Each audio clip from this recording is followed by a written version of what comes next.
Good evening, morning, afternoon. I hate daylight savings time. I was almost late for this, / I was. But anyway, we're here. Welcome to a Brit Does Baseball Does podcast. I'm Gary. I'm here with Dan. We're coming at you with an interview episode today. One of Dan's creations. So I'm going to hand it over to Dan to take the lead. Oh, thank you. Yeah, this is as a podcaster, the first thing you want to do is find other podcasts that you enjoy. And I will say this is one of my favorites. This is the sports podcast for the sports collector. Today we have Gary and Jason from the Ballcard Show. Hey, how's it going, guys? Hey, good to have you. Oh, we're happy to be here. So, like Gaz mentioned, I kind of got this going because I recently started being a vendor or selling at card shows myself from the collecting side, right? I guess it's a natural progression for a lot of people. But I'm really into it. I enjoy doing it. I'm selling cards on Reddit now, which I never thought I'd ever do that. But right, like it's actually better than eBay, which maybe we can get into later. So quick intro, I guess, from Jason and Gary. Thanks for joining us. We're happy to be here, man. Thanks for asking us to come on. Yeah. All right, so a little warm-up question here. Gaz, do you want to kick it off?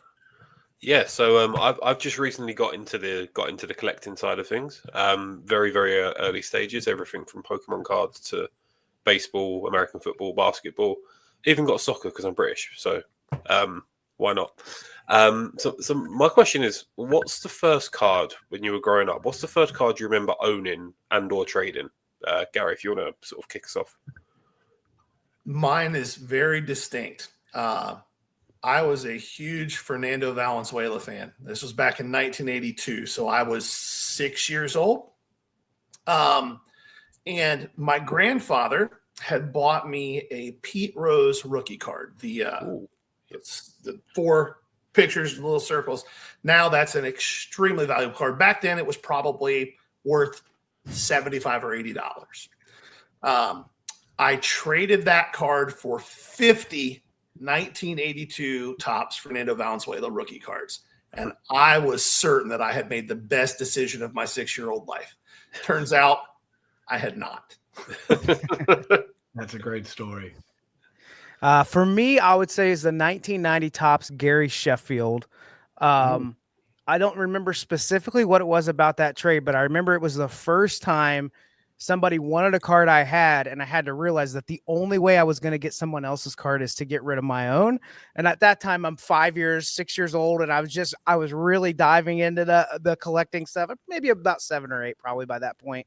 But my dad had started a little card collecting club because it was the heyday of the junk wax era. And like the neighborhood, anybody in the neighborhood that collected cards met at the house, and we would just trade cards. So it started for me way back then. But the 1990 Gary Sheffield, for some reason, is the one I remember most distinctly. That's awesome. Big fan of anyone named Gary in the world of sport. Oh yeah, so, there you go. Great name. Yeah, great name. There's two of us can attest to. Yeah, personal favorite I would say is Gary Sanchez, El Kraken, but that's just me. All right, so moving on, we got a couple segments planned because, like I said, I learn from the best, and I love good segments. So try to keep it entertaining, fun, lighthearted.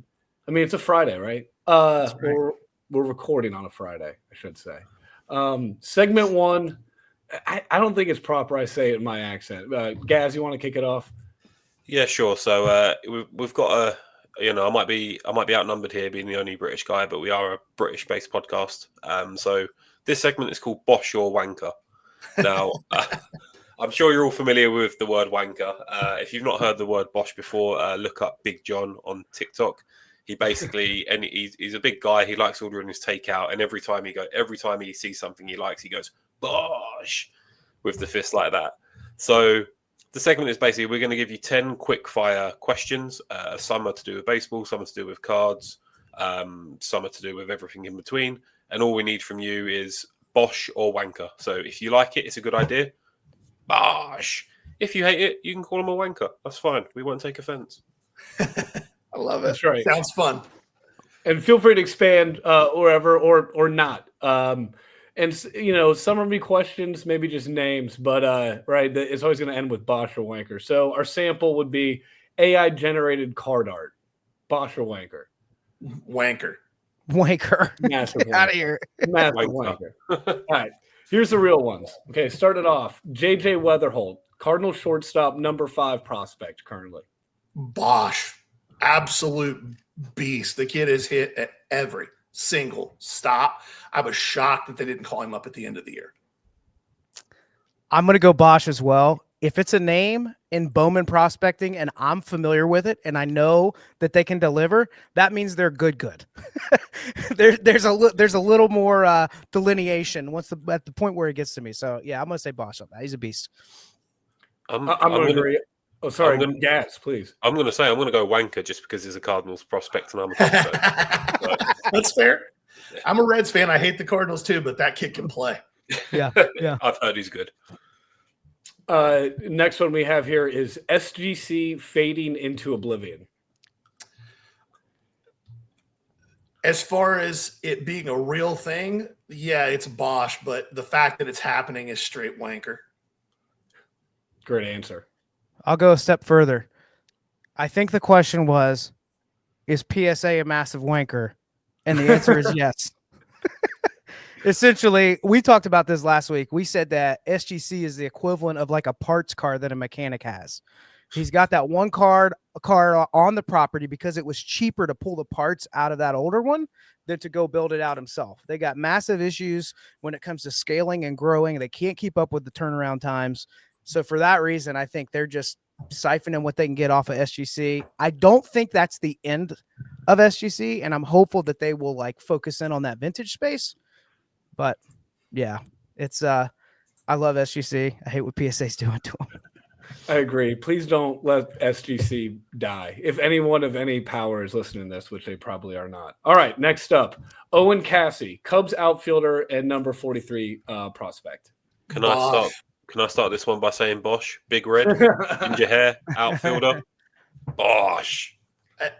The kid is, again, another guy that should have been up already, like permanently up.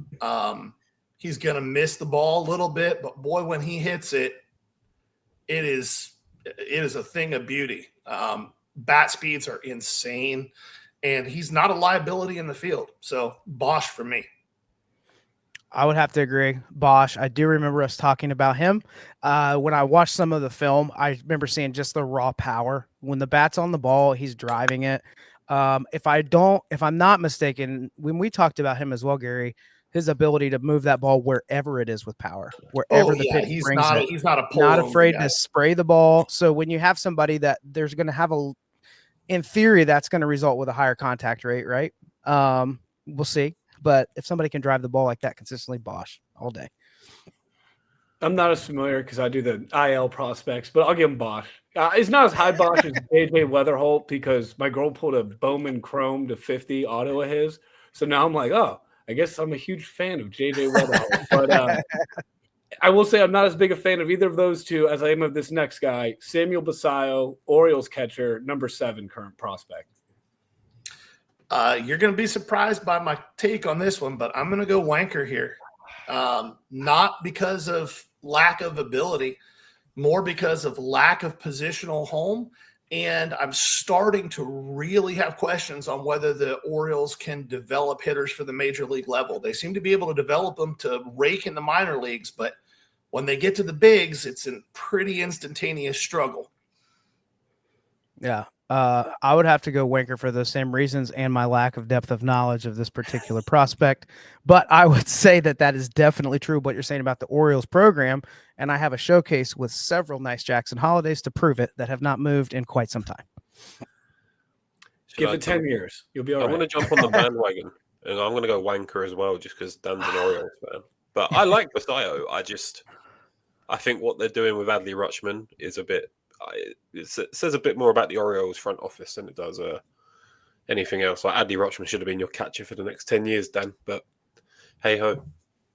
I'm not upset. We're just going to edit this out of the episode. Moving on swiftly, Jeff Wilson. Wanker. Biggest wanker in the hobby, in my opinion. We try to be respectful, But when somebody doesn't have much self-respect, it's hard to be respectful. I would like to piggyback on that also and say that Jeff is a wanker. The reason that I would say this, Jeff reminds me of that kid in class when you were in elementary school that holds his hand up the whole class and never puts it down in hopes that the teacher will call on him, only for him to say, I forgot what I was going to say, and then to repeatedly put his hand right back in the air.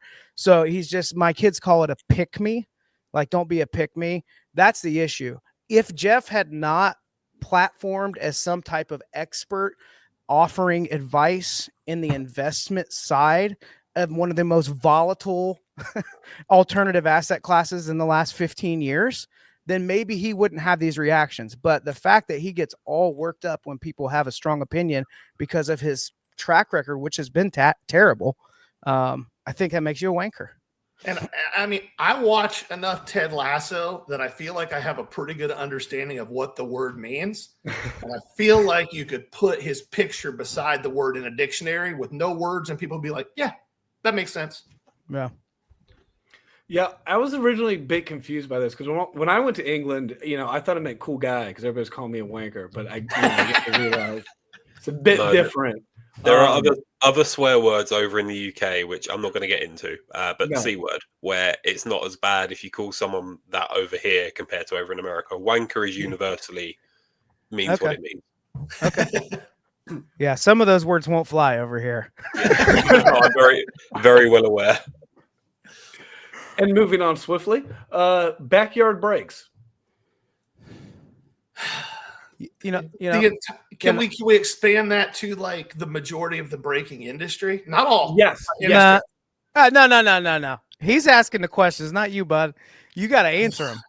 I'm torn here because I have a very good friend who works for Backyard Breaks. However, I'm not naming any names. I was just leaving it. So. I've got a good friend who's a breaker there, and he's a good dude. But overall, the company is just a wanker. Yeah, wanker. The lack of awareness is what really gets me. The defense they make many times when people are like, what are you doing, is that we are just at the top of we're the apex predator in this game, if you will.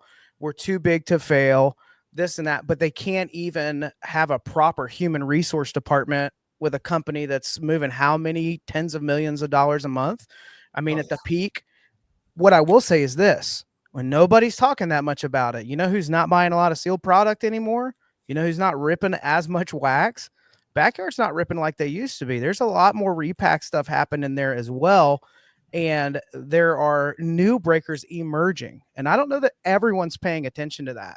This is a space where people forget about you really quickly. And there are only more content creators emerging every day. So I think I just have no respect for the way that they've handled anything. And they've had so many opportunities to handle things the right way. Yeah. We're so positive. That's why you brought us on here. Hobby positivity. I got so many segments. No. It's only up from here, and I could not have asked for a better start, in my opinion. But I'm biased. Gaz, you want to add on to that?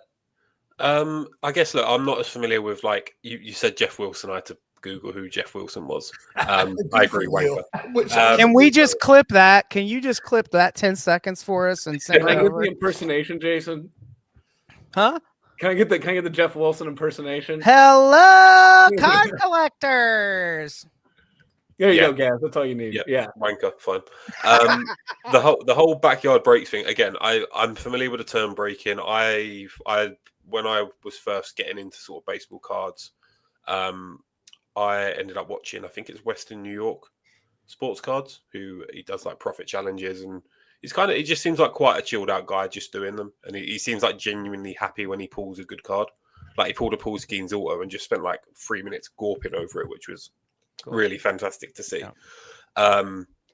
But I don't understand the concept of breaking. I know you're opening the boxes to get the best cards, but I feel like it's just taking cards circulation out of the general hobby market would be my general idea on that. But again, I'm not as well versed on the score. So I'll go wanker just to not be that guy that goes against the crowd just to be awkward. You did right. All right, next up, breaks with Kyle. Bosh, he's a Bosh. good dude, and he's doing it right. Yeah.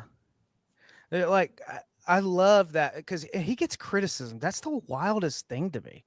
Like like he had some criticism, and it's for him opening up card ladder and showing what a card's worth after somebody hits it.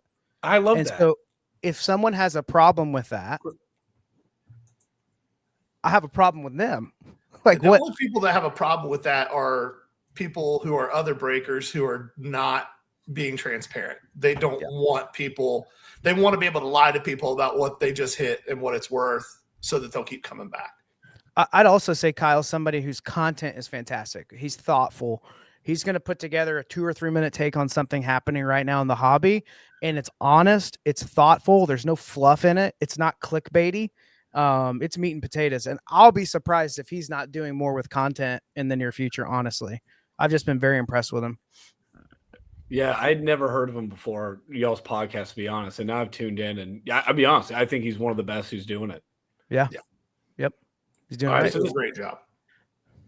This next one, from the seller's perspective, right? So selling singles on eBay. Such a tattered and torn marriage I have with eBay. The reality is this, and I know people are saying that it's close, but it's not. There is no other platform in the world that will get eyes on your cards like eBay will. There's no other way to get a megaphone and microphone like that.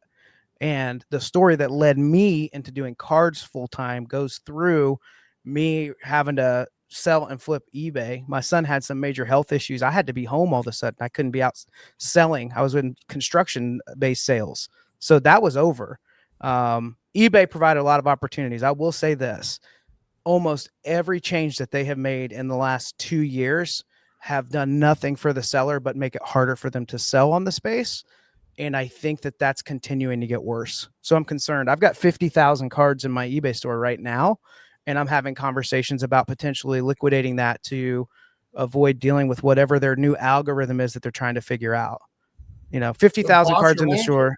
Yeah. Well, I mean, I'm not done being mad. It's torn. It's a net Bosh. But I'm not happy about it. It's Wanker for me because I have watched what he's had to deal with. I would not ever do what he has done with eBay. He's done really well with it, and he's a respected voice with it within the hobby. If I was going to do eBay stuff, it would be higher end stuff. And I don't want to deal with a platform who doesn't hold the people buying things accountable and puts everything on me. If somebody can return something 3 months later because the value went down and I just have to take it back because now they don't want to take that loss, I don't want to play that game. I'll just set up at a card show every single week like I do now. And when you buy something from me, you hand me cash and then you walk away, and that's the end of it. No, is that Bosh or Wanker, Gary? That's Wanker. I started off with it. Wanker.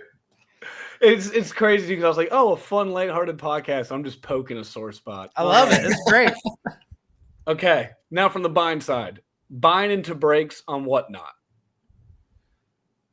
Well, Wanker for me. I don't buy into breaks really at all. So, I'll differ a little from Gary. I know he. I'm going to say Bosh, and here's what I think people don't understand about breaking. So, I think most people in any kind of collectible space, most humans on Earth, think about money in one of the first 2 or 3 things that they would list if it comes to collecting in a certain hobby.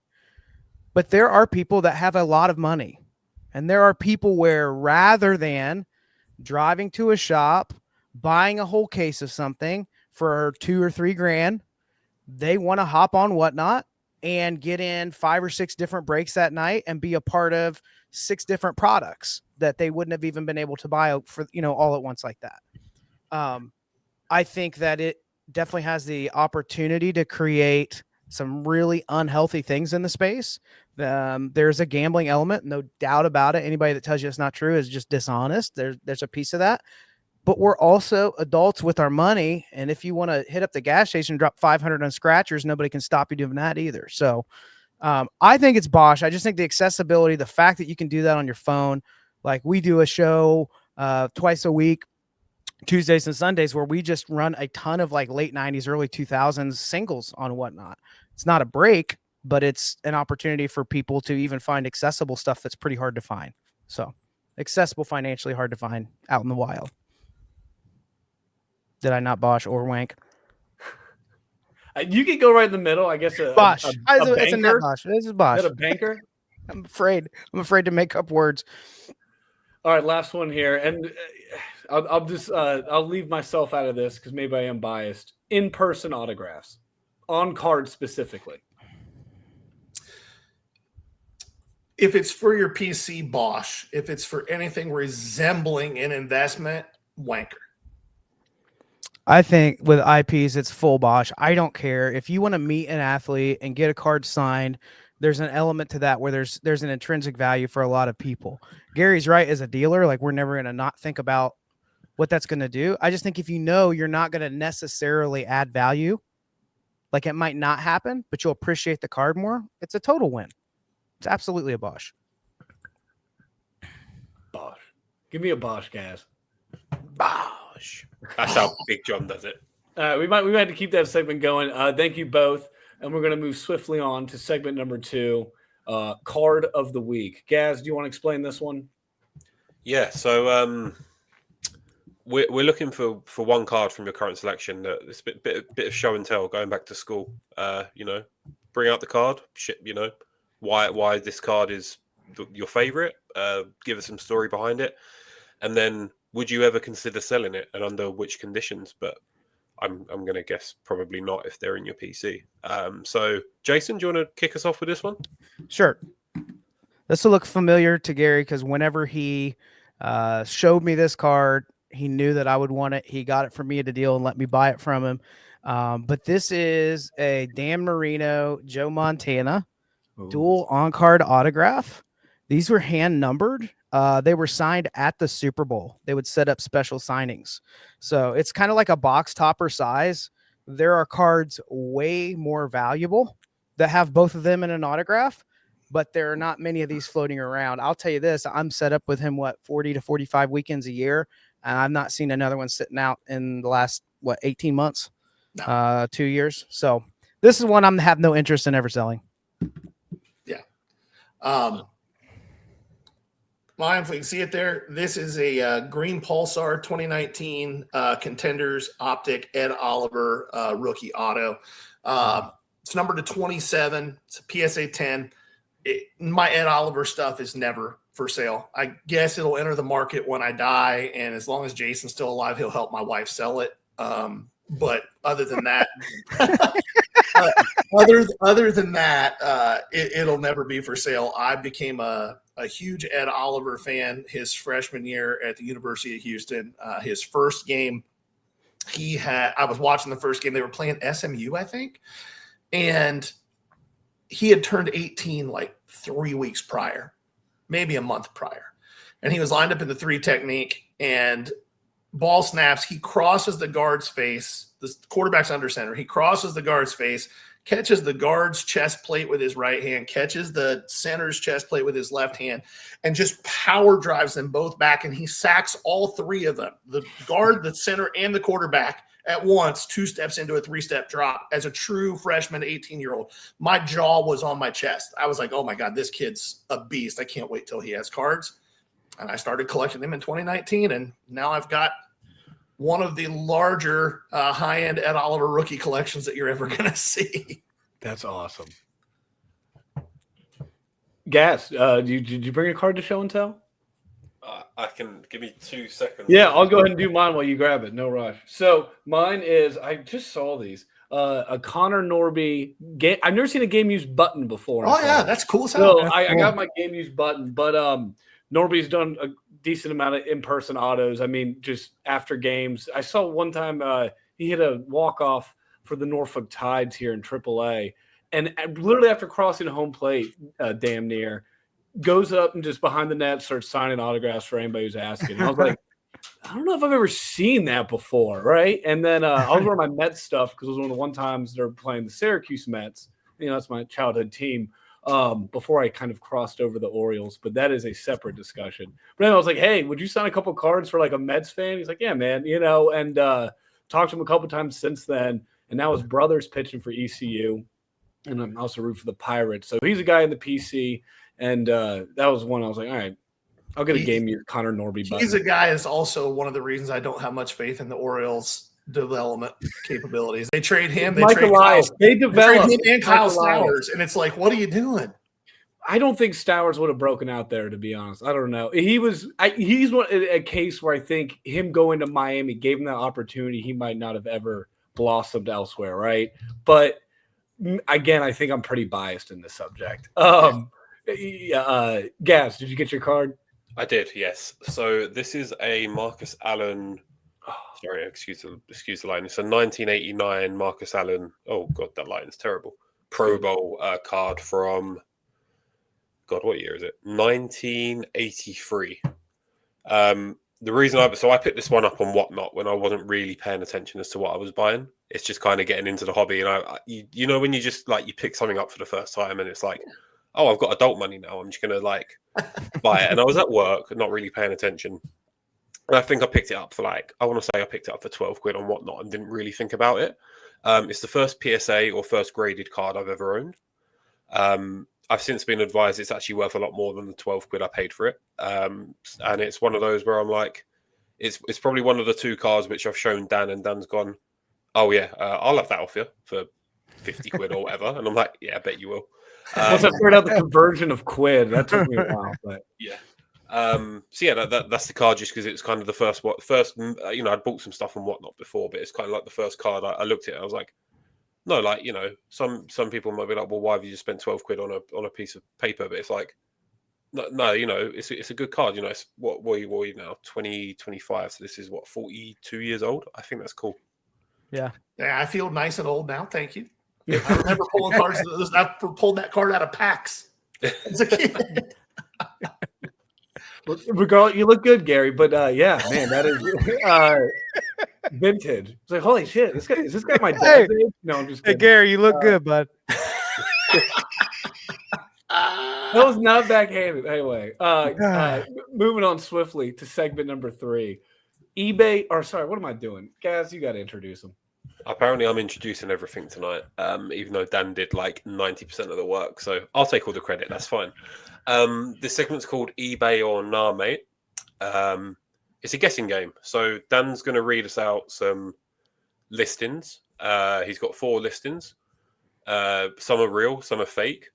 It's a little bit of a competition between you guys. I would take part, but I can see the answers, so I'd be cheating. Idea is you guess if it's real or fake, and then if it is real, we want you to estimate what the price of the card was. Caveat: I'm going to give him the price. Oh, okay, right. Forget about the price. I think it makes it a little more fun. Yeah. Okay, so you just got to guess if they're real or fake. All right. The sample question is, and I didn't write this with a caveat. It's a 2022 Topps Now Wander Franco rookie card, graded SGC 10. And it's 1 of 1. So, and the price given to this is $799.99. So, no, hold on. Are these in current solds? Current solds? They are current listings. Current active listings. Current active listings. Okay. All right. I'm gonna say that first one you just read off, Gaz, is real. That's real. Somebody believes in that real bad. That was actually fake. That one was fake. Oh, dang it! You know what got me there? The price is what got me. If you had said anything super low or super high, I would have been like, that can't be real. Nobody really thinks that anymore. But $7.99 for a 1 of 1 Wander Franco SGC 10 seems like a delusional person would actually list that for that price. As I was doing the production notes, this is one of the last things I did, and I was like, man, it might be kind of hard to find listings for that. And I was like, oh, this is way easier. There's a lot of crazy people out there. So the next one here, we have a 2023 Bowman Prospects Drew Jones PSA 10 for $5. eBay. Well, that's tough because that's about what it should be worth. I'm going to say that is a fake listing. Real. 1 point to Jason. Wow. I figured I can't imagine somebody listing that for $5. Bro, have you been in my store? It's a PSA 10. I figured they're going to at least list it for $9.99. You know how many of those are on eBay Drew right now? Jones is not good. You tried to tell him. He's not good, but $5 for a PSA 10 seems.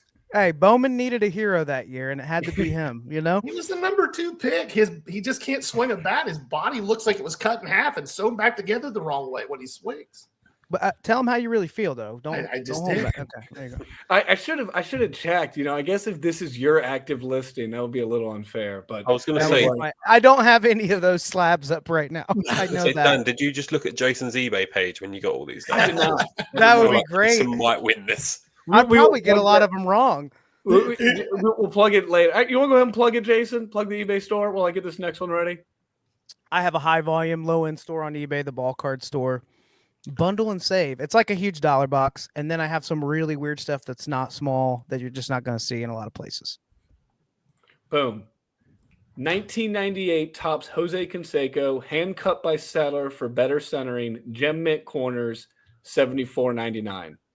Read that out loud again for me. 1998 tops Jose Canseco, hand cut by seller for better centering, apostrophe gem mint corners, $74.99. This is the hardest game I've ever played. Hell yeah, that's real. That is real. That is real. That's fake. That's a Dan creation. That totally sounds like a real eBay listing. Oh man, hardest game ever. Canseco just sells it, right? Yeah. Oh gosh, that sounds like a real eBay. And again, the $74.99 is what sold it. I'm having way too much fun with this gas. All right.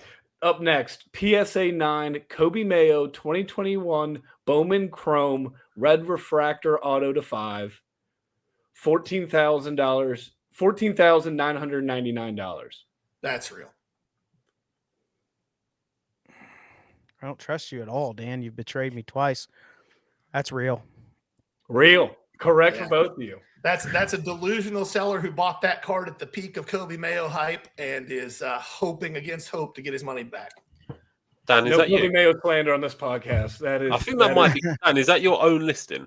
Because you're very big on Kobe Mayo. No, it is not. But once it drops far enough, it will. No. Yeah, I'm going to leave no comment on that. 2022 Bowman Chrome Jackson Holiday. Do you see a theme?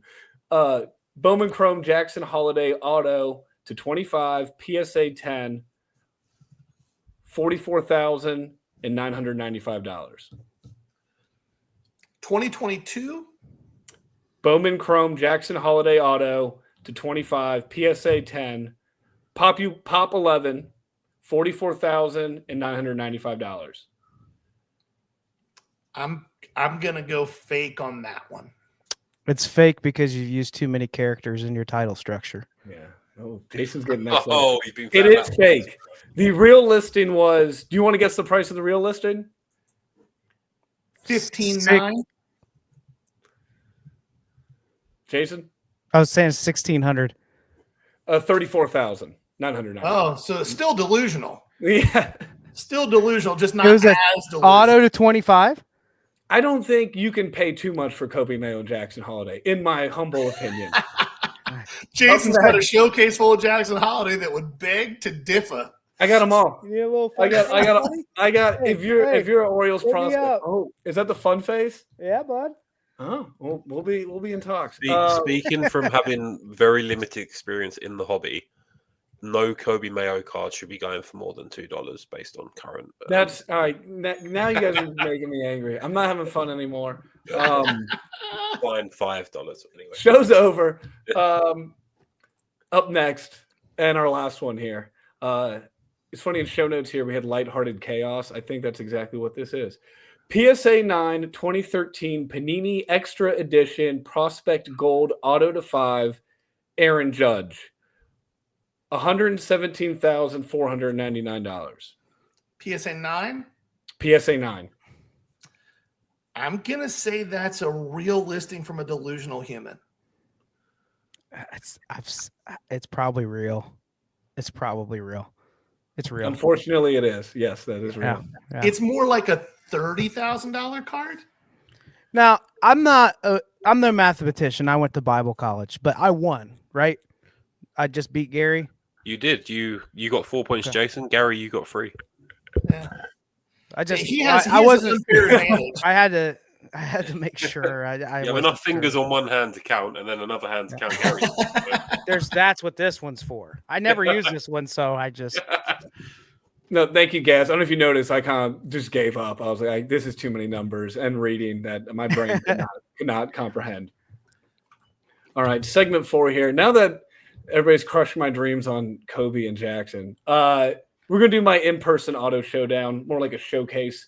I have a couple in-person autos with some stories to share them. And then recently, I know on y'all's show, you did a great breakdown of in-person autos versus, right, the pack pulled auto. And yes, kanji does make a difference. And yes, kanji does increase the value. I kind of carried off that. And so a little time for discussion here. The first one I have is one of the best players and honestly nicest human beings I've ever met at a AAA game, Roman Anthony. You can see he signed it in the blue Sharpie, which honestly is not my preference, but I had a silver pen and he signed it. I was all fired up. Nice guy, nice interaction talking with him. Because I encourage people, if you meet an athlete, talk to them. Don't just shove cards in their face and ask them to sign. Maybe ask them how they're doing. Look down, Sharpie was pretty much dead. And so it was just like a trace outline. So I went back when he was getting on the bus. I was like, hey, man, no, you just did this. And he had no problem signing it again for me. So I have a double sign, Roman Anthony. Can't believe I just made that flub. Autograph there. And like I said, that's one in the PC. Not worried about price or value with like a little faded or 2 autos. Just keeping it. Yeah. I can ask here, Bosh or Wanker for Roman Anthony. Oh, I'm Bosh on Bosh. Roman Anthony. Yeah. The kid's the real deal. Mhm. The only concern I have, and this is getting a little more analytical and in the weeds of baseball scouting, the biggest concern that I have with Roman Anthony is he's a little bit stiff athletically, and he swings really hard. And I worry that might cause some back issues. Nomar Garciaparra was the same way, and it led to the end of a very promising career. That's my only concern with Roman Anthony. Fair enough. All right, now we got a little basketball here. Jason, you'll appreciate this, I think, both of you. So this is a Drazen Petrovic rookie card. It is very hard to tell, but it is a through-the-mail autograph. It's actually better than this camera showing, so I'll post a photo. It's not quite doing it justice. But I've never seen a Drazen Petrovic autograph in the wild. His story is very compelling to me. If anyone's seen the Once Brothers documentary on Netflix, he's a little before my time. I was born in 95. Sorry, Gary. But no, seriously, I think it is a great story. And unfortunately, right, tragic ending. But getting that in the PC, I'm willing to take the risk. I trust the vendor. I wouldn't recommend people just do that. This guy is extremely reputable in our area, very public kind of guy, and involved in basketball. So that one for me is like, I don't know if I'm ever going to see a Drazen Petrovic autograph again.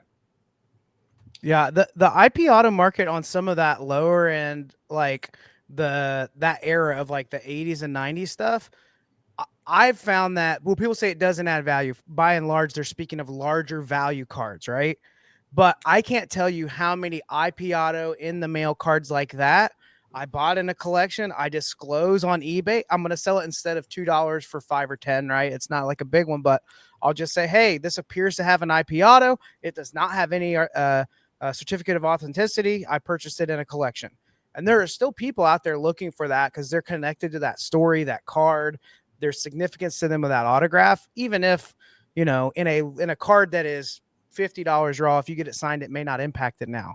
But some of those, it may take it from a $2 or $3 or $5 card to a 10 or 15 or 20. And I've had a little bit of success even moving some of those on eBay. Just disclose everything. Just disclose everything.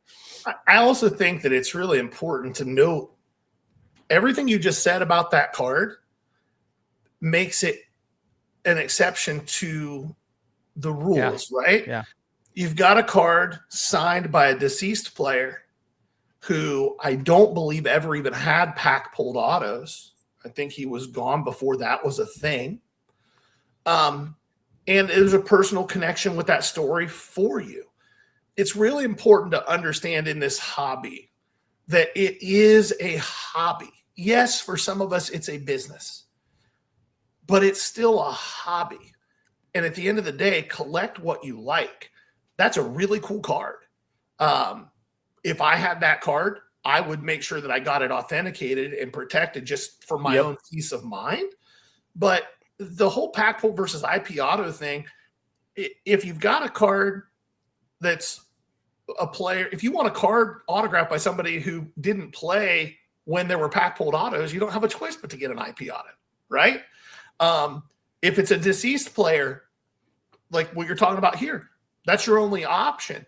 Those are whole different things. And when we talk about the whole IP versus pack pulled, it's I don't need to go get an IP auto to try to resell of Roman Anthony. For you, that's a PC card. That's like Jason talked about. That's an experience that you had to meet a player and found out he was a really nice, kind person who signed the same card for you twice. Like that has a lot of personal resonation for you. But if I'm buying a Roman Anthony, auto, it's 100% going to be a pack pulled auto because he has pack pulled autos available. Right. If I want a personal collection piece of Roman Anthony and I have the opportunity to get him to sign it in person and I don't have to go spend $500 on a Bowman First auto, I can just rub some baby powder on one of my chromes and have him sign it. And it's for my PC. I'm doing that 100 out of 100 times. Baby powder. Noted. I didn't know that. Okay. If you want the Sharpie to stick for a long period of time, the area you want it to sign in, sprinkle some baby powder on it, rub it a little bit. And Gary always keeps a little bottle in his pocket. That's smart. I'm transitioning out of the Sharpie game. I got these Uchida like Japanese gold ink pens. I've been using no, baby, all the tricks of the trade, right? That's good. Yeah, when we finish setting up our table, he gets a handful like LeBron and just heck yeah, throws it up in the air. Yeah, that's how we start every show. Well, I'm stealing that. Levels of baby powder have just gone up in the wider Virginia area now that you've given him that hint. Everybody's sneezing. They're like, who is this? You're gone. All right, last one here. And you know what? I have it in my showcase actually, and I was gonna take the price tag off, but no. Let's we'll do it live, as they say. This is a Bowman Chrome First gold to 15 in-person auto of Dylan Beavers, population 1. I got it authenticated, the auto and the card. The card got a 9, the auto got a 10. The reason why is this is a guy that's going to dispel all your rumors about these Orioles players not hitting the ground running.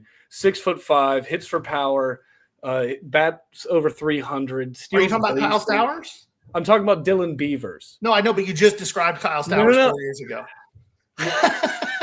Stowers defensively a little suspect. And let me tell you this. You Dylan Beavers and Kyle Stowers, let's say one's a little bit taller by about 4 or 5 inches. And it's not the guy in Miami. Anyway, this is a card that I actually like Beavers as a prospect. I do. I just was giving you a hard time. No, I love it. I'll defend him to the day I die, or as long as I have this card. No, seriously, he's signed a decent amount for me. I say decent amount. Anytime I can get opportunity, I ask, and if they'll do it, heck yeah. And they're all for the PC, except for a very few that I get graded and look to put in the showcase. And I kind of felt guilty, right, putting this in the showcase. But for that price, which I don't even say, you saw it on there if you did. If not, no biggie. But like for that price, yes, I would let it go. He's not my PC like Kobe Mayo or Jackson Holiday. But for anything under that price, now let's keep it. I like to look at it. Cool story as well. He's a pretty funny guy, very personable. I think he kind of has, honestly, the whole MLB package. He just seems to let things go, and I think he'll be fine whenever he does go through the inevitable slump. Yeah. When it comes to stuff like that in the showcase, I don't usually put PC cards in the showcase personally because they're just not for sale. The only time anything in my PC ever becomes available is if I pick up a better copy of the same thing. And that doesn't happen too often because with my PC, it's not hard. We went to the National this year, and I about screamed. We were there for 4 days, and I didn't find a single Ed Oliver, Ken Anderson, or Luke Kuechly card worth buying. Not one. Well, Luke Kuechly was the surprising one for me. Yeah, not a one. Those are my 3 PCs. There's nothing wrong with having cards in your showcase, though, that you tag high because you don't care if they sell. I do have some of those. Yeah. It's funny. I think the defensive players don't get any of the love, and I kicked a little bit. I played club football, so it's not flag football, but it's not like D1. But anyway, I collect kickers and tight ends, and because I'm not messing with quarterbacks anymore. Because I do baseball, I'm not getting burned by, Michael Penix Jr., who I think is a good player, but everybody's hot about him. Like, yeah, I'm good. I think it's just defensive players. People don't seem to collect him as much. I don't know. They don't. It's probably that's one of the reasons that I do collect the 2 defensive players that I collect, and then my quarterback from my team growing up. I think that at the end of the day, for me, I can get really nice stuff of those guys really cheap. And I like the players. I like the way the cards that I buy look. I like the way they display. And that's what matters to me for the things that I actually collect. It's also very helpful as a full-time dealer. I know guys who are in my shoes who collect the hottest, biggest names. And everybody brings them those guys to sell to them at shows. How many times, Jason, have you seen somebody walk up with one of my 3 guys at a show? Oh, only if they've already messaged you ahead of time. Yeah. Like it just doesn't happen. I don't ever have to worry about it. Right. I don't go broke. Well, but then you have like the Ken Anderson downtown. People have been trying to sell that to you for the last 4 years because, nobody else is going to buy it. won't buy it. I've told everybody the same thing. When you get it to me for $100 or less, I'll take it. Doesn't exist a world where I'm spending $300 for a card that there's 30,000 of. Yeah. Well, you're making a good point here about the dealer / PC collection side of this. And I think one of the things that we're starting to see more is guys that have been dealers, people that have owned shops, people that have been doing this from the Panini heyday era going into COVID, clear through where we are now. They were able to profit so much and still rip whatever they wanted and collect what they want or chase the big player. But what's beginning to happen is Fanatics is beginning to tighten the rein on the margins a shop or a direct account has. You don't get to double and triple up on products anymore. It doesn't work like that. On top of that, you don't have control of how many cases you're getting. So you have dealers that have been used to ripping cases, buying these big cards, saying, I only buy Jordan, I only buy Mahomes, I only buy whoever's at the top of market. Well, those people have been bringing you inventory as well. But the expectation they had 3 years ago was that you were going to buy all that big stuff strong, and they were going to give you a deal on the rest of the inventory they brought in. So they're finding themselves under a level of financial strain because they have a hard time saying no. So it really does matter who you collect. I had to quit collecting Ichiro. I came to the realization that I cannot afford to really play that game. When you start looking at his non-US stuff, autos, some of the short, low number stuff, it's a game I can't afford to play. And I can't justify parking that much liquidity of something in a space like cards and something that I don't have intentions of moving. So I think you're bringing up a good point. It really does matter. That's why Eric Davis is my baseball PC is so fun, because for $200, I'm finding one of the better cards he has that year. And that's at the top of it. I can get autos for $30 to $50 that are cool all day. Yep. So I think that you brought up a really good point. Awesome. No, I really appreciate, I think, all these discussion points as a card collector myself. And I know there's a decent amount of crossover between a Brit Does Baseball and the Ballcard Show. It's crazy. They ship those cards across the pond for you guys, Gaz. I know. We're just spoiled over here. All right. So moving on to our last segment here, Cardball Trivia. Gaz, I don't want you to fall asleep there in the corner. Would you like to read off some of the questions here? I know I could just probably do it all myself, but I'm a little too fired up, I think. Yeah, I'll take the reins on this one. So yeah, Cardball Trivia. We've got 7 questions. They're all loosely related to the hobby, not just baseball, sports as well, Jason. So we are including some American football in here as well. Anyway, 7 questions. We figured you guys could compete against each other again. I don't know if you want to maybe have a forfeit for the loser. Maybe the loser pays the next show fees, or He already owes me $100 right now, so We can wager the 100 double or nothing. I'll remember that, Gary. I'll remember that. The only reason he still owes me $100 is because I forgot to remind him to give it to me. He told me when I saw him yesterday. He said, "Hey, before you leave, remind me to give you that cash," and I did not remind him. So it's not his fault; it's my fault. So like we all got to share that experience now. I feel like that means maybe Jason, you're off the hook for it. I don't think that'll work out like that, but I don't even know what this competition is, but I'll go Eastgate table fees. I'm not doing this with Card Fest. Those are expensive tables. I'll do Eastgate. I'll do the Cincinnati show. My share of the tables. If you want to play that game, we played this game 2 months ago, and I got a free table out of it. So I'm due for a win. We can play that game. All right, Eastgate next week, Cincinnati. All right. Yep. All right, some high rollers here. This is what we like, Gaz. Okay, so we've got 7 questions. There are bonus points available as well, which I've just clocked because I'm reading the questions for the first time. You all better not hit me with AA pitchers right now. There are no dirty trick. There are no AA pitchers. If there was, I would be in trouble as well. I'll try and keep score as best I can. I got you, Gaz. I got you. Okay, Dan's going to keep score. Lovely. So, question 1: there are no bonus points. Bowman Chrome first cards have become the standard for prospects. In what year did the Bowman Chrome brand debut? Should we take turns? Who gets to answer first? Would that be fair?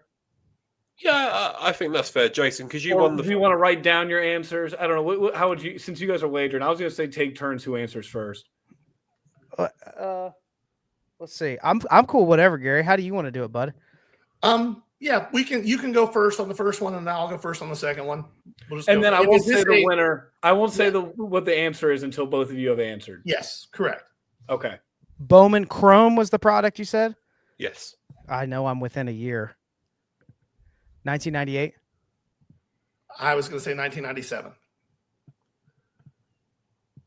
Well, I can tell you one of you's got it right. Am I giving the answer now, Dan? Go for it. The answer is 1997. I knew I was close. Couldn't remember if it was 7 or 8. When you said I'm within a year and got 1998, I went. I should have trusted myself. Yeah, like, you should have like 99 or 7. Go for it. That's funny. So Gary takes a 1-0 lead. Question 2: there is a bonus point available here. Okay. So Gary, you're to answer first. Which baseball player, famously wore a belt made out of his own baseball cards during games? The bonus point is for naming his position and team. Oh. No idea. So I know there's a player recently who wore a belt with his baseball card in it, and that would be Corbin Carroll, who is a left fielder for the Arizona Diamondbacks. But I don't know of a player who wore a belt completely made out of his own baseball Are you card. trying to give 2 answers and see if one of them? No, I'm going to say Corbin Carroll, Arizona Diamondbacks, because it was his autographed 2022 Heritage 1 of 1. I'll agree. The answer is sorry, Gaz. Oh no, sorry. Yeah, the answer is not Corbin Carroll. Unfortunately, it is Matt Strahm, left-handed pitcher from the Philadelphia Phillies. Okay, That's cool. You know what? Some of them have hints if you all want them, but I think it's fair with no hint, maybe. No, I like that. That was a tough one. Cool. Okay. Question 3, Jason, you're to answer first. Barry Bonds is arguably one of the greatest hitters of all time, and could find his way into the Hall of Fame sooner rather than later, potentially if they, make sense. do the right thing. Yeah. Yeah. No, I'm in agreement with that. If you wanted to collect Barry Bonds' rookie card, from which top set would it come from? 87. Incorrect. 1986 Topps traded. Dan, do you want to give the answer on this one? Don't kill me. So my research said 1987 Topps is his official rookie card. So that's what the point's going to go to.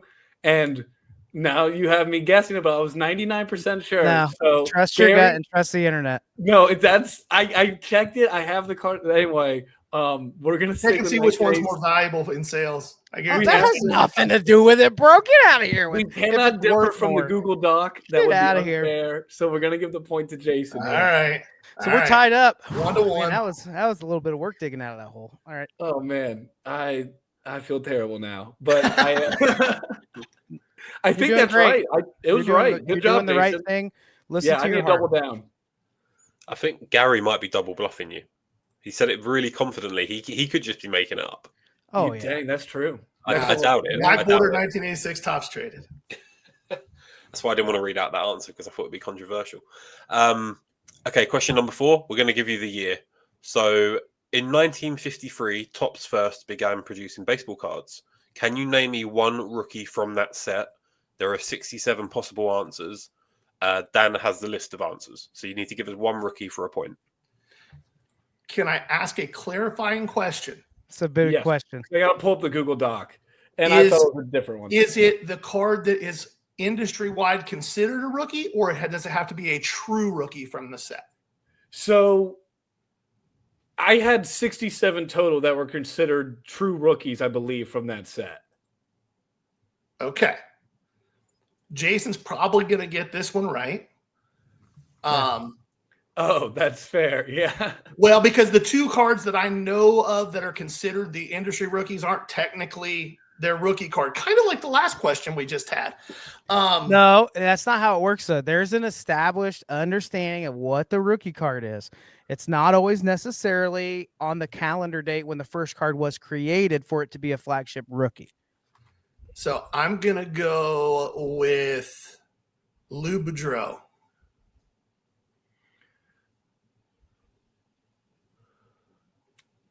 No, Jason's going to get this right. I was going to say Mantle or Mays, but they're Mickey Mantle rookie cards. 52 Bowman is. Well, that's the debate. And like even within the last 6 months, that's been a big debate as the GOAT market has gone insane. Like now everybody's like, well, if they can hedge a little and grab some 52s, but it's 53. It's Mickey Mantle. Yeah, I'll chalk it up to just a bad question. No. Does Mantle no count? idea, but Because I would have guessed Mantle. That's why I asked the clarifying question. Yeah, Gary, there it is. No. That's why I asked the clarifying question. You could have said Mays. Why did you say Mays? I said Mantle or Mays, but that's why I asked the clarifying question. But you said 3 names, Gary. You can't, Okay. you can't say no. This is great, Dan. This is great. No. I literally asked the clarifying question. Okay, Does it Gary. have to be a true rookie. Gary, I 100% understand, and I'm gonna have to double down on this. But there is an opportunity for bonus points. Gaz, let me get this next question. Just to clarify, I'm up 1, right? Yes, we'll give that to That's Jason. controversy. Okay, that is Honestly- severe controversy. Honestly, I was double checking the list. I didn't see Mickey Mantle on there. That's So- he can't be if it's a true rookie. That was my So I point. think I'm gonna have to give no one the point there. Yes. Now what's I'm the happy bonus with that. question? I'm happy with that. Yeah. Moving still on want him to win. swiftly because these questions are great, and everybody's having a great time with this trivia. Legendary actress Betty White passed away in 2021, the same year that 3 QBs went first, second, and third in the NFL draft. Name a QB, and I was going to do this that we write it down. So for this one, you do have to write it down. Okay. Name a QB, and for bonus points, name all 3 that were taken first, second, and third. Got it. These were all 2021. Bloody hell. Yep. And so current score, I believe we have it. Jason 1, Gary 1. Yeah. All right. Do they get is it a bonus? Is it 1 point for each quarterback, or is it Yes. a bonus? Yes. 1 point for So each they're up to quarterback? 3 Okay. points Yeah. available. 3 points available on the board here. I'm just looking for a I pen. have 2 of them. I got. You can type it on your phone, maybe. I'll allow text. Okay. We'll do that way. Just want to clarify because we've had a bit of controversy on the last 2 questions. I know. Once I knew like real money's involved, I was like, oh, I'd be a terrible blackjack dealer. I was like, just nah, reading the questions. you win. Just take it. I've got 2 of the 3. You're not gonna like it. I know this. Well, then you'll get 3 points and I'll get 2. I think. I might be wrong. All right, The Gary third one I've first, never then saw. Jason. Let's see them. T Law and T Lance. Zach Wilson, T. Lance, and Trevor Lawrence. The Yeah, clean sweep for Jason. 3 Zach points. Wilson was the one I couldn't remember. He's so Well, bad, and I hate him. I wouldn't have he's thought about very it. forgettable. My mind. I hadn't thought about it until Miami's been playing the way they are, and then I was like looking him up, and I was like, oh yeah, he was drafted high. Yeah. Trey Lance market, man, people lost so much buying up his big stuff. No, I didn't get that. I only have one. I got a gift. Now it's 4-3. Okay. 4-3, Jason. Jason up by 1 point. Now, this next one, Gaz, I'll read it as well because it's a weirdly worded one with bonus points as well. So let's keep with the writing it down. I like that. All right. Switching up the rules as we're in the middle of a money wager. Gotta love it. Collectors in my area, Hampton Roads, Virginia, the Tidewater region, still revere Michael Vick. Name another NFL star from the area. There is a bonus point if you can name an active NFL head coach from the area. There are multiple. Ooh. There are hints available. Would you guys like the hint? Yeah. Give us Okay. one hint. Hall of Fame linebacker, arguably probably the best ever linebacker.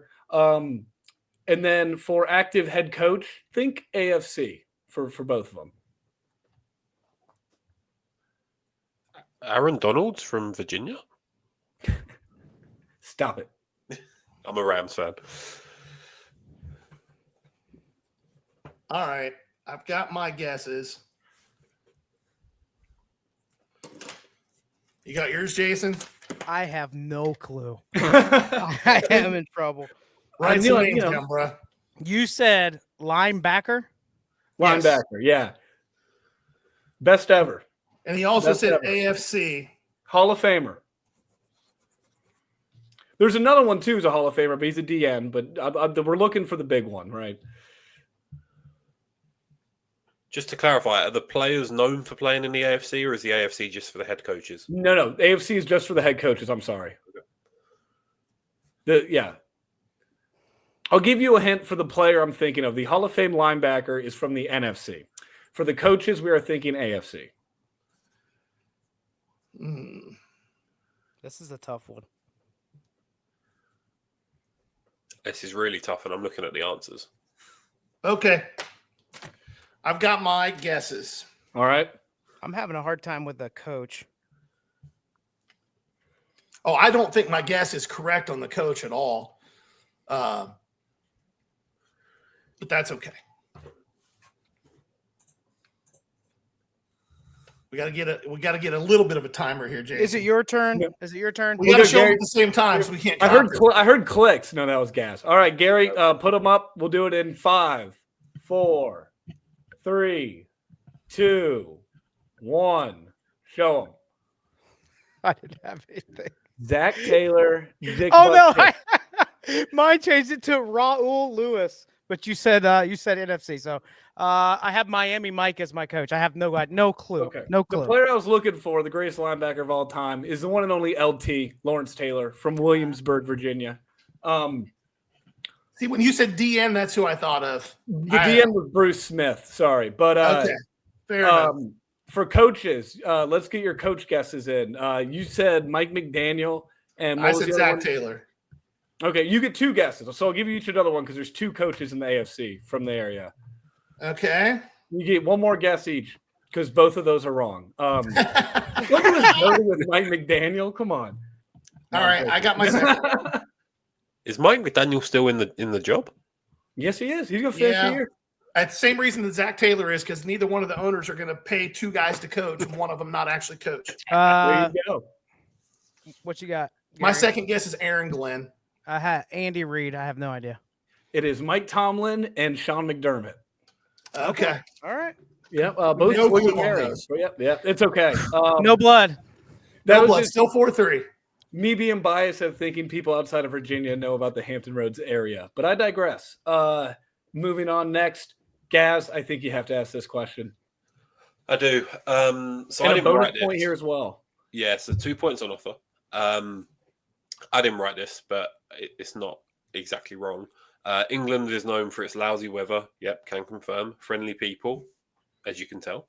And excellent Indian cuisine, because naturally. The first international series game in NFL was played at Wembley Stadium in London, and it was played on October the 28th, 2007. could you name me the 2 NFL teams that played in the game as part 1? Yep, I think so. And part 2, the bonus point is who won the game. This worked out perfectly because Gary has a chance to steal it, or Jason can secure the win here. It's not gonna happen. I feel like maybe if we do question 1 first and then question 2, like the bonus point, then everyone gets a chance to answer it. Because if you don't get the teams, you're not going to get question 2, are you? Part 2 of it. Correct. Yeah, that's fair. I guess if you don't get what 2 teams are playing, it'd be pretty tough to get the team that won, wouldn't it? All right. I'm 100%. Well, 100% is going to sound bad. I'm pretty sure I know at least one of the teams, and the other team I think I'm right on. Jason, what do you got? I've got Eagles and Chargers, and Chargers is who I'm going to guess won it. Jacksonville, Washington, and Jacksonville won. So neither of those are correct. Really? I swear Jacksonville was there. I was surprised too. I thought for sure Jacksonville when I looked it up. Yeah, I thought it was Jacksonville for sure. Huh? Who was it? It was the New York Giants and the Miami Dolphins. 2007. So for the bonus point, which team won? Oh my God. I know he's going to pick his team, so I'm going to go against him. No, they break my heart. They lost. It's guarantee it. Miami can't travel anywhere. We both say the Giants won. That's correct. The Giants won 13-10. So this just summed up international games, really, because we always seem to get the worst ones. Well, Jason takes the win by a point. I thought Jacksonville played that game. Hey, you missed something. Dan was just saying there, Gary. I was just saying, officially there, we can say Jason takes a win by a point. It was very close. Again, big money on the line here. Zach Taylor bit me in the ass. Or not Zach Taylor, Zach Wilson. Hey, I never thought it'd come in handy, him being Miami's backup. Or pick it against Miami. They're like, no, Miami played a football game in the past. Yeah, they probably lost. Yeah, was it below 120 degrees Fahrenheit? Then yeah, they probably. Being from England, it's 100% would have been below that temperature. So. Yeah. All right. Well, no, thank you guys for participating in all those segments. That was a blast. Gaz, I know we end every episode the same, so I'll let you kick it off. Again, we do. We end with a nice game of start bench cut, which I'm hoping you guys are familiar with because not many people in Britain are. Start bench cut. We give you 3 options. You need to start one. You need to bench one. You need to cut one. It's basically what do you love, what do you like, and what could you do without. We normally do a baseball one and a non-baseball one. I've kind of gone down the memorabilia / cards route. So I've got a card start bench cut. And I've got a memorabilia start bench cut. So for the card one, so you get 3 choices of card. You get an auto, you get a relic, or you get a numbered card. What would you start? What would you bench? What would you cut? Just a pure, it's an auto, it's a relic, it's a numbered. No combination of the 3. Jason, do you want to kick us off? I would start auto. I still think that's the hit that when you pull that out of a pack, it just changes the mood every time. Then I'm going to go bench numbered, and I'm going to cut mem. And the reason is a lot of the manufacturing over the last few years, mem has kind of fallen off a little bit. If you go back to not game used 2015 and earlier, they actually used chunky patches that look like something, and now it's just like dining napkins, right? So there are sweet patches out there, but a numbered card. I mean, I hit earlier this year. Was it the beginning of this year? I hit the Yoshi. Yeah. The Yamamoto silver pack to 5. That's a good number card. I'd rather have that than a non-game use patch. So that's my order. Exact same order for me. Start auto, bench a numbered card, and cut a relic, assuming that it's not game used yet. Okay, I'm going to play devil's advocate. If it is a game used relic, does that change your rankings at all? It would for me. If it's game used, it would. Yeah, it would go auto, then relic, then bench them, then cut the number card. Yep. Just thought I'd play devil's advocate. Dan, over to you. What would you do? I'm gonna do the exact same. No, we can keep it rolling. I like game used. Like if I found a Sammy Sosa game used bat piece for the Orioles, I was like, oh yeah, he did play for the Orioles. Like like $5. I was like, That's cool. Awesome. Right, like stuff like that. It's cool. Nice. My second start bench cut is more about wider memorabilia, and I've gone down the baseball route because we're a baseball podcast. So apologies for that. So you can get these autographed by your favorite player. What would you rather receive? Would it be an autographed bat, an autographed jersey, or an autographed ball that they've hit? I'm going to go bat, ball, and cut jersey. Fair enough. I would do start bat, bench jersey, cut the ball. I just think there's a lot. There's a lot of baseballs out there. Any card show we go to in the Midwest, super saturated with it. Even the inscriptions are so repeated. A lot of times now, players will limit what inscriptions you can get. Jerseys seem to be a little more relevant. And also, I'll never be able to not think partially as a dealer when I think of these things. Jerseys are going to be a little more liquid for me in general if it's sorted and autographed. So, yeah. For me, the jersey's just too hard to display. Takes up way too much space. Fair enough. And then Dan, to wrap us off. I like Frozen there a little bit, but obviously cards are the most superior. Like you said, everything else is hard to display. I have some signed jerseys, and actually I'm a little mad because I got a Samuel Basayo Norfolk Tides jersey the day I got it printed. I ran to him post game, taking the Tide back to the apartment, so I had to get him to sign it. I was like, "Dang, dude, I got to wear this for like an hour." And I was like, "Now, I'm not buying another Basayo jersey, am I?" So maybe jersey will go second. Bats are cool, but bats, again, for me, that's a lot to display. It takes up a lot of room. And the idea of just a bunch of bats on the wall, I don't think that's in the long-term plan. I know someone who would not be very fond of that. So cards, just ultimate. I could honestly drop the other two, but jerseys would be second. Nice, and that wraps up start bench cut, and I think we're approaching the end of our time together. So over to Dan for the final remarks. Yeah, no, I just want to thank Gary and Jason for joining us. I'll let you guys plug. I know you just dropped an episode actually today, but I just want to say thank you so much for your time and for joining us. And the Ballcard Show is the sports podcast for the sports collector. I really do mean that. Appreciate that so much. You want me to give them the rundown, Gary? Yeah, that's your job, man. Okay. So we drop a weekly podcast on Fridays at noon. Long form video can be found on YouTube.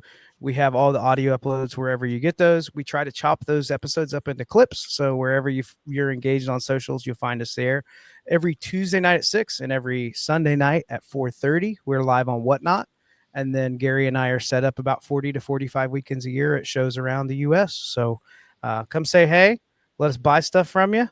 Let us sell you some cool cards and check out the content. Awesome. Well, thank y'all so much. All my listeners out there from Virginia, I'm trying to get them on the East Coast possibly, but if you're definitely out near Ohio in the Midwest, these are the guys to look for. I just think cool cards in general. Gaz, it's been a great having you. I know it's a little bit later over there in England, so we'll let everyone sign off for tonight. But thank you guys again, and hope everyone has a great night. And thank y'all for listening. Appreciate it, man. Thank you. Bye now. Thank you. Yep.